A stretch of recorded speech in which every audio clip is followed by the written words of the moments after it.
আজকের ভিডিওতে দেখব আমরা কিভাবে খুব সহজে আমাদের WooCommerce ওয়েবসাইটে চেকআউট পেজ থেকে চেকআউট পেজের যে ফিল্ডগুলো রয়েছে ওই ফিল্ডগুলো রিমুভ করতে পারি এবং যেটি আমরা কোনো প্রকার প্লাগইন চাই করতে পারি। তো চলুন শুরু করা যাক। আর যারা এখনও চ্যানেলটি সাবস্ক্রাইব করেনি তারা অবশ্যই সাবস্ক্রাইব করে নেবেন, যারা অলরেডি সাবস্ক্রাইব করে ফেলছেন তাদেরকে অসংখ্য ধন্যবাদ। তো এর জন্য সবার আগে আমরা আমাদের ওয়েবসাইটটিতে লগ ইন করবো। তো লগ ইন করার পর আমরা ড্যাশবোর্ডে যাব। ড্যাশবোর্ডে আসার পর আমরা অ্যাপিয়ারেন্স থেকে আমরা থিমস এডিটরে যাব। থিম এডিটরে আসার পর আমরা এখানে ইউজ করেছি স্টার থিমটি। তো আপনার থিমটির নাম এখানে শো করবে এবং আপনার থিমটির ফাংশনস ডট পিএইচপি নামের একটি ফাইল আপনি খুঁজবেন। তো ওইখানে আপনাকে প্রবেশ করতে হবে। তো আমরা এখানে যাব, দেন আমরা একদম নিচে চলে যাব এবং এখানে একদম নিচে যেখানে কোনো কোড থাকবে না ওইখানে আমরা যাব। যাওয়ার পর আমরা এইখান থেকে এই কোডটি কপি করব। তো এই কোডটি পুরো কোডটি আমি ভিডিও ডেসক্রিপশন বক্সে দিয়ে দিব, আপনারা ওইখান থেকে ডাউনলোড করে নেবেন। তারপর টেক্সটটি আপনি কপি করবেন, কপি করে আপনি এখানে বসিয়ে দিবেন। তো এখানে দেখুন রিমুভ চেকআউট ফিল্ড। তো এখানে দেখুন আনসেট।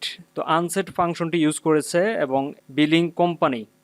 তো আমরা সেভ করার আগে আমরা একটু দেখে নিই, আমরা একটু আমাদের ওয়েবসাইটটি ভিজিট করি এবং চেকআউট পেজে একটু যাই যে আমাদের এখন বাই ডিফল্ট কী কী শো করতেছে। যে কোনো একটি প্রোডাক্ট ওপেন করলাম, বাই নাওতে ক্লিক করলাম। তো কিভাবে এই ধরনের একটি ওয়েবসাইট তৈরি করে এটি নিয়ে আমার আগে অনেকগুলো ভিডিও রয়েছে, ই কমার্স ওয়েবসাইট কীভাবে তৈরি করতে হয়।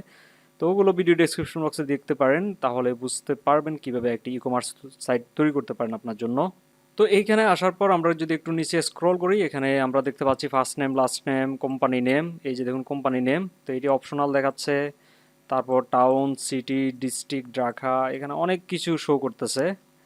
তো আপনার যদি এগুলো প্রয়োজন না হয় আপনি এগুলো রিমুভ করে দিতে পারেন। তো এখানে দেখি এগুলো অনেকগুলো অপশন শো করতেছে, ইমেল অ্যাড্রেস, ফোন নাম্বার। দেখি এখানে কোনগুলো আমরা রিমুভ করতে পারি। এখানে দেখুন আমরা এগুলো সবগুলো আনসেট করে দিচ্ছি। বিলিং কোম্পানি, তারপর অ্যাড্রেস 1, অ্যাড্রেস 2, বিলিং সিটি এটি আনসেট, এবং billing post code, postal code, country, state. তো আপনি চাইলে ইমেল এবং ফোন নাম্বার আপনি রিমুভ করে রাখতে পারেন। যেমন আমি দেখাই, যদি কখনো প্রয়োজন হয় আপনার ইমেল নাম্বার, ইমেল অ্যাড্রেস এবং ফোন নাম্বার, তো ওগুলো আপনি এখানে দিতে পারেন। বিলিং ফোন, এই জায়গায় শুধু ফোন দিয়ে দিবেন, এই যে বিলিং ফোন এইভাবেই। দেন এখান থেকে ইমেল, তো ইমেল, ফোন, এই দুইটিও আমি রিমুভ করে দিতে যাচ্ছি। আপডেটে ক্লিক করি, দেন চেকআউট পেজে আসি, একটু রিলোড করি। তো রিলোড করার পর দেখতে পাচ্ছি ফার্স্ট নেম, লাস্ট নেম, তারপর এখানে একটি নোট শো করতেছে, আর কিছুই শো করতেছে না। তো আমরা চাচ্ছি যে একটি অ্যাড্রেস শো করুক, সেকেন্ড অ্যাড্রেস না, প্রথম অ্যাড্রেসটি শো করুক। তো এটি আনসেট অবস্থায় রয়েছে, এটি আমরা এখান থেকে ডিলিট করে দিই, তাহলেই শো করবে ওই ফিল্ডটি, অ্যাড্রেস 1টি আর কি। সিটি, স্টেট, কান্ট্রি যেগুলো চান ওগুলো আপনি এখান থেকে রিমুভ করে দিলে ওগুলো আবার ফিরে আসবে। তো দেখুন আমাদের এই যে স্ট্রিট অ্যাড্রেস এটি শো করতেছে। তো আমরা যদি শুধুমাত্র অ্যাড্রেস চাই, এই যে phone, first name, last name, অ্যাড্রেসও আমরা এখান থেকে নিতে পারি।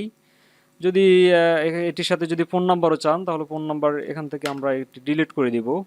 যেটি যেটি চাই ওগুলো আমরা এখান থেকে ডিলিট করে দেব। যদি কান্ট্রি চাই তাহলে কান্ট্রির এখান থেকে ডিলিট করে দেব, যে ফিল্ডগুলোর আমাদের প্রয়োজন হয়। দেন সেভ দিব। তো এখানে এগুলো আমরা একটু খেয়াল করে করব, আমি যেভাবে দেখাচ্ছি এভাবে করবেন। এখানে দাড়ি কমা যদি একটু এদিক ওদিক হয় তাহলে সমস্যা আছে। তো একটু রিলোড করলাম, রিলোড করার পর দেখুন কান্ট্রি বাংলাদেশ শো করতেছে, অ্যাড্রেস, ফোন নাম্বার, এগুলো আবার ফিরে আসতেছে। তো আপনি যদি চান অর্ডার নোটটি এটি আপনি চাইলে হাইড করে রাখতে পারেন। তো আমরা একটু গুগলে সার্চ করি,